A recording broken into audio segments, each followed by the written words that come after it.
Hello students, I hope you all are doing well, and this is the first video tutorial of line by line explanation series for class 11, and in this video I am going to explain class 11th Hornbill's lesson number 1, that is the portrait of a lady. Student, this very famous emotional short story is written by one of the India's most profound and renowned author Khushwant Singh. So the portrait of a lady is a story about the grandmother of Khushwant Singh, okay, late Khushwant Singh. So without any further ado, let's start, okay students. So my grandmother, like everybody's grandmother, was an old woman. Here the narrator Khushwant Singh is saying that his grandmother was like everybody's grandmother, and she had been old and wrinkled for the 20 years that I had known her.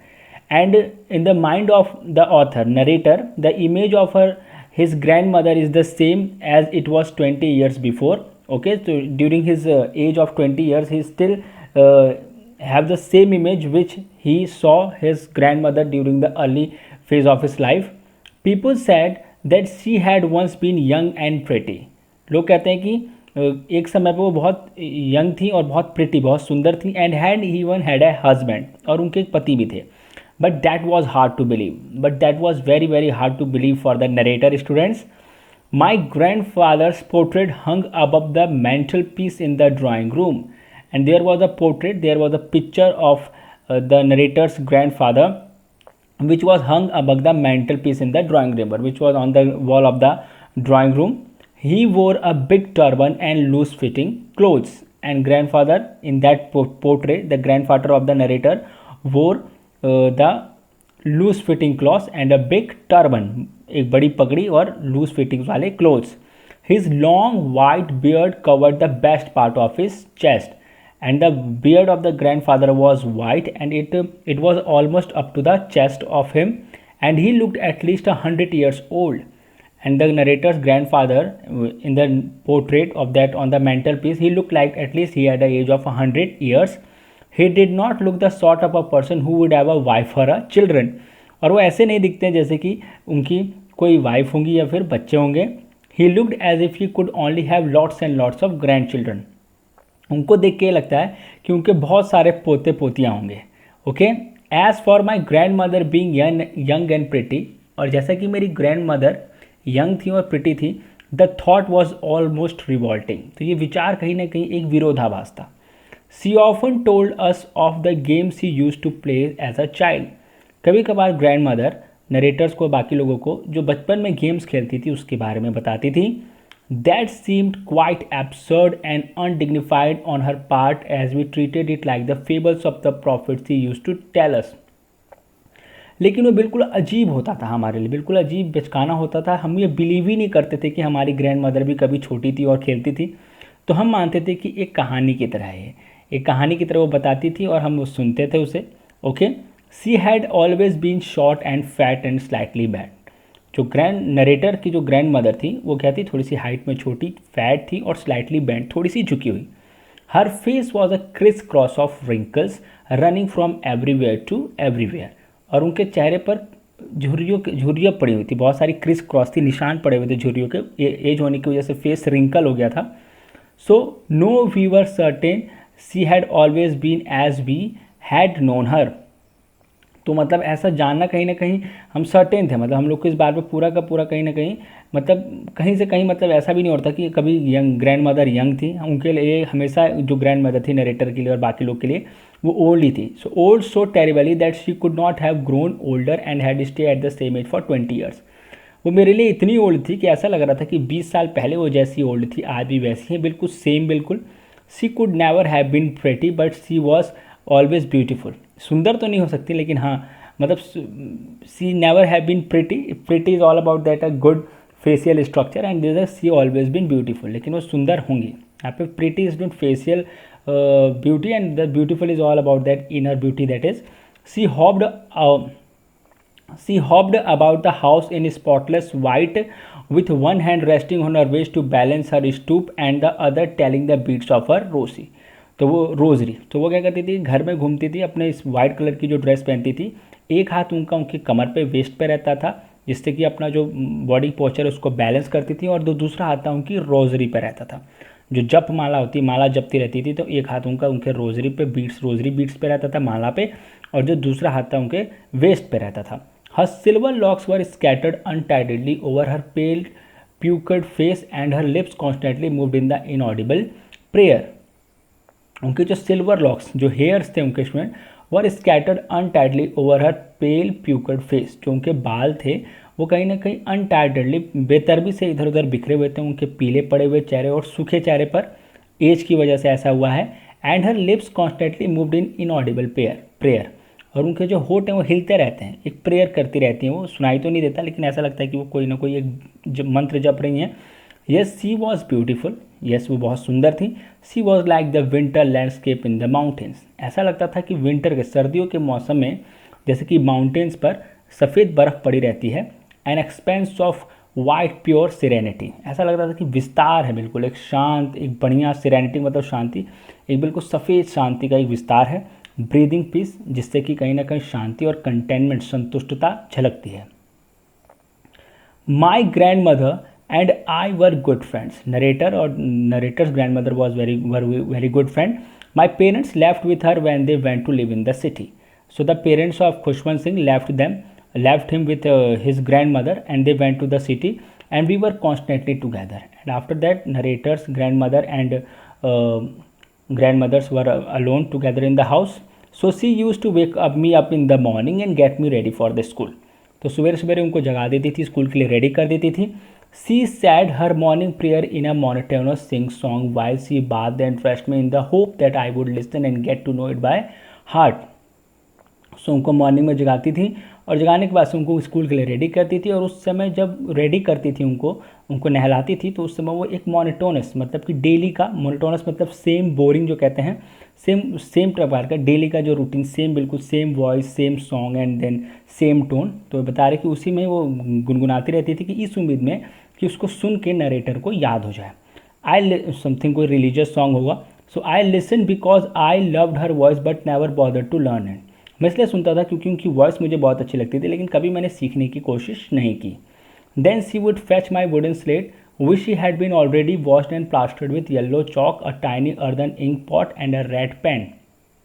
और फिर वो मेरा क्या लाती थी, wooden slate ला देती थी, और उसके साथ साथ जो ऑलरेडी वॉश्ड हो चुका था और प्लास्टर्ड हो चुका था, प्लास्टर का मतलब उस पर जो रंग करना होता है ब्लैक जैसे कि लिखने के लिए, एंड येलो चॉक दे देती थी। एक टाइनी अर्दन इंक पॉट, एक दवात दे देती थी, दवात जो होता है दैट इज़ इंक, जो होती है that is ink, and a red pen, एक लाल कलम, and tie with all them in a bundle and hand it to me, और सब एक बंडल में बांधकर मुझको दे देती थी। After a breakfast of a thick stale chapati with a little butter and sugar spread on it. और उसके बाद नाश्ता करते थे जिसमें कि एक मोटी चपाती, रात की रोटी होती थी, एक chapati, and with a little butter, और उस पर थोड़ा सा मक्खन होता था और शुगर उसमें रखती थी वो। And we went to school, और हम स्कूल के लिए लेकर जाते थे। She carried several stale chapatis with her for the village dogs. और अपने साथ जो नरेटर की ग्रैंड मदर थी स्टूडेंट्स, वो रात का जो स्टेल, जो बासी जो चपाती होता है, पुराना चपाती होता है, अपने साथ रखती थी गांव के डॉग्स के लिए। The grandmother always went to school with me because the school was attach to the temple. Grandmother मेरे साथ हमेशा स्कूल जाती थी क्योंकि जो मेरा स्कूल था वो एक मंदिर से जुड़ा हुआ था।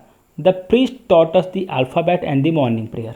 जो मंदिर के पुजारी थे वो हमको अल्फ़ाबेट, वर्णमाला और मॉर्निंग प्रेयर सिखाते थे। while the children sat in the row on either side of the veranda singing the alphabet और prayer in a chorus। और जितने भी स्टूडेंट थे वो एक रो में, एक पंक्ति में वरांडा के दोनों तरफ बैठते थे और वहाँ पे अल्फ़ाबेट और प्रेयर को एक साथ स्वर में बोलते थे। My grand mother said in side the reading the scripture. और मेरी जो ग्रैंड मदर थी वो टेम्पल के अंदर बैठ के स्क्रिप्चर्स को रीड करती थी। When we had both finish, जब दोनों ही अपने काम को कर लेते थे, we would walk back together, तो हम फिर वापस जाते थे एक साथ। This time the village dogs would meet us at the temple.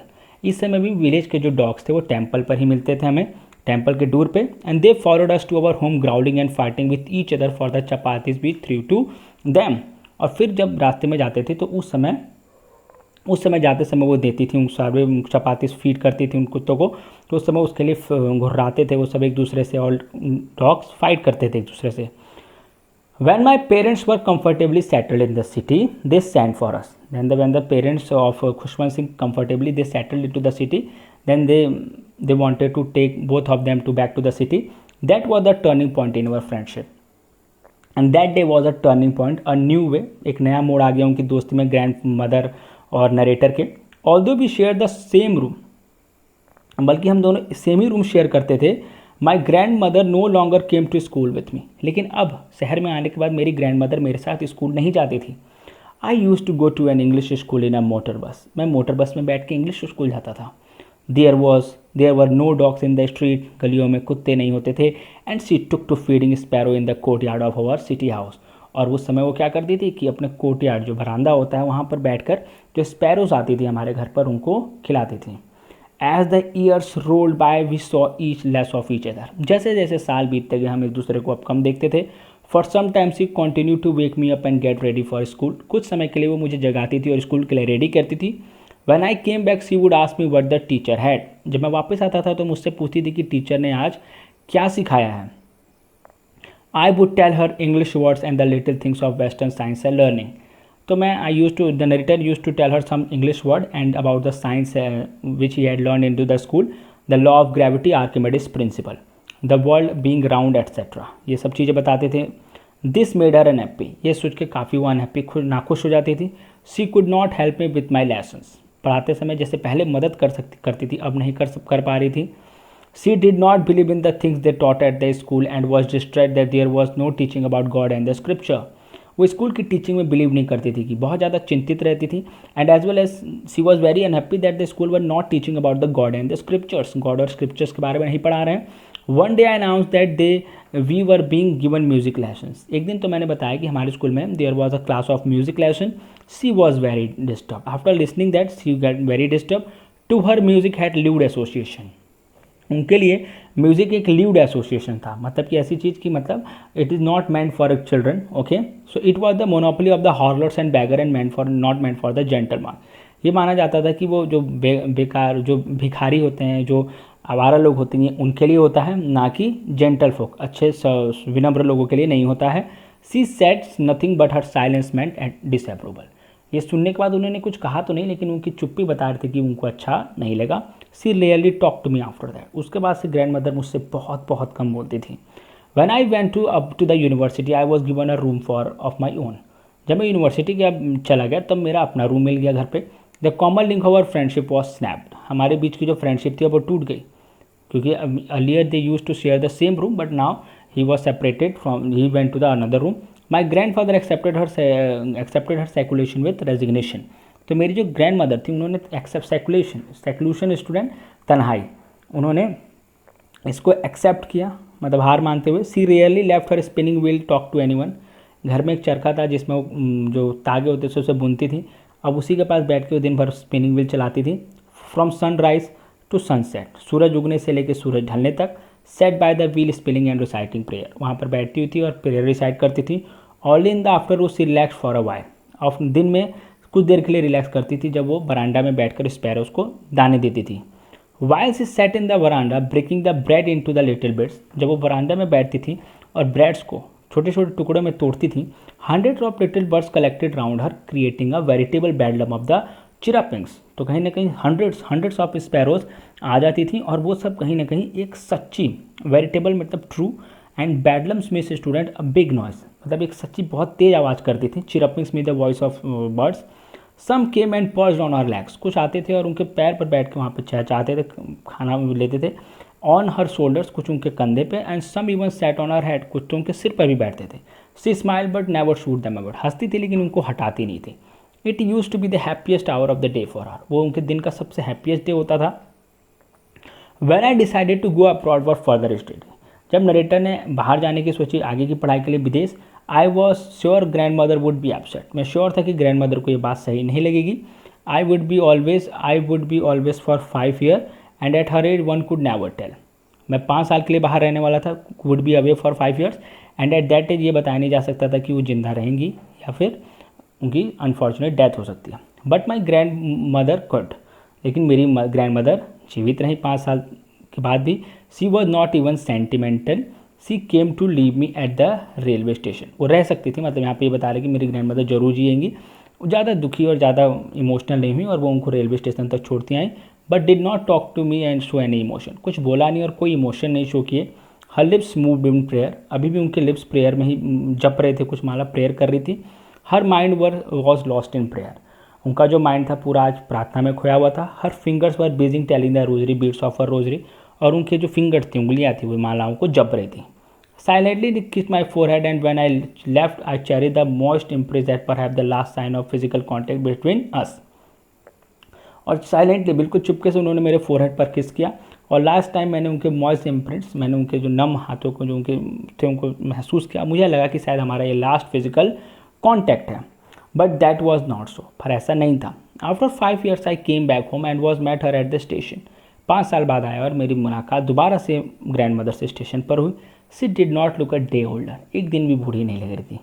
C still had no times for words, अभी भी कुछ शब्द नहीं बोल रही थी। While she clasped me in her arms and so I could hear the fetching her prayers, उन्होंने मेरे को हक किया और फिर अभी भी मैं सुन सकता था कि वो अभी भी प्रेयर्स कर रही थी। Even on the first day of my arrival her happiest moments were with the sparrow whom she fed longer with the frivolous rebukes. मेरे आने के बाद भी आज भी उनके दिन का जो सबसे हैप्पीएस्ट मोमेंट वो था जब वो डांट कर, हल्के फुल्के जो चिड़ियाएँ आई थी उनको फटकार कर उनको खाना दे रही थी, फीड दे रही थी, इन द फीडिंग कर रही थी। इन the evening a change came over हर, शाम को अचानक उनमें एक बदलाव आया। सी डिड नॉट प्रे, उन्होंने उस दिन प्रार्थना नहीं करी।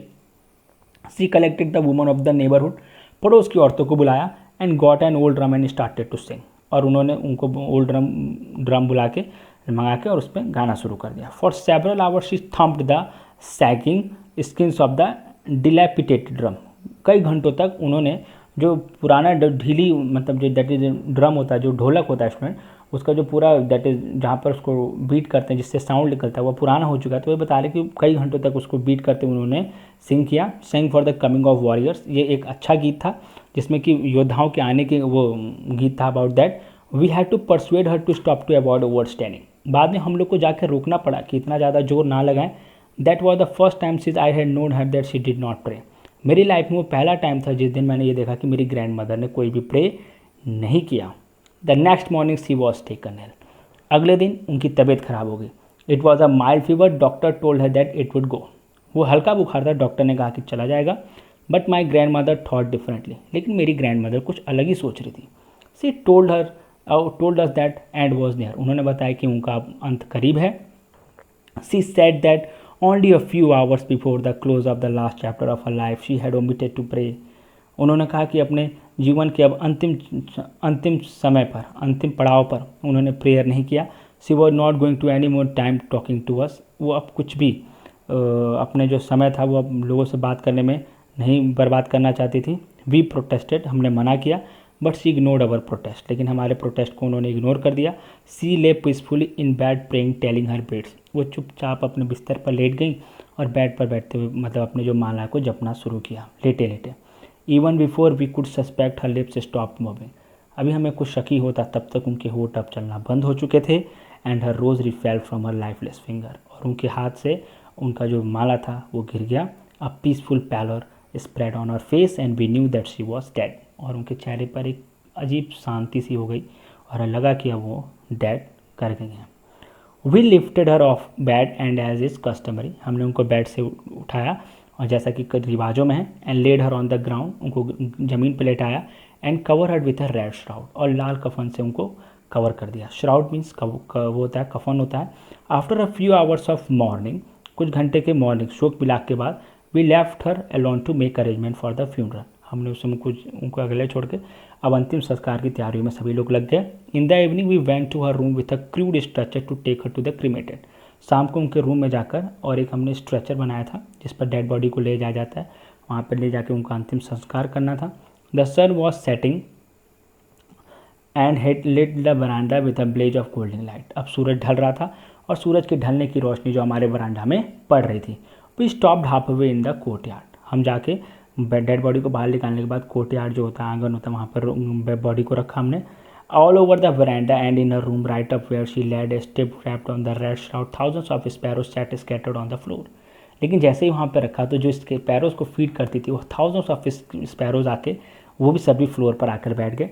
देयर वॉज नो चिरपिंग, उस दिन कोई भी बर्ड आवाज़ नहीं कर रही थी। We felt sorry for the birds, हमको बर्ड्स को देख के बहुत बुरा लग रहा था। My mother fetched some bread for them, मेरी माँ उनके लिए ब्रेड लेकर आई। She broke into little crumbs, छोटे छोटे टुकड़ों में तोड़ा। The way my grandmother use to do, जैसा कि मेरी ग्रैंड मदर करती थी। एंड थ्रू टू दैम, और उनकी तरफ उन्होंने फेंका। The sparrows took no notice of the bread, sparrow ने कोई ध्यान नहीं दिया उन ब्रेड्स पे।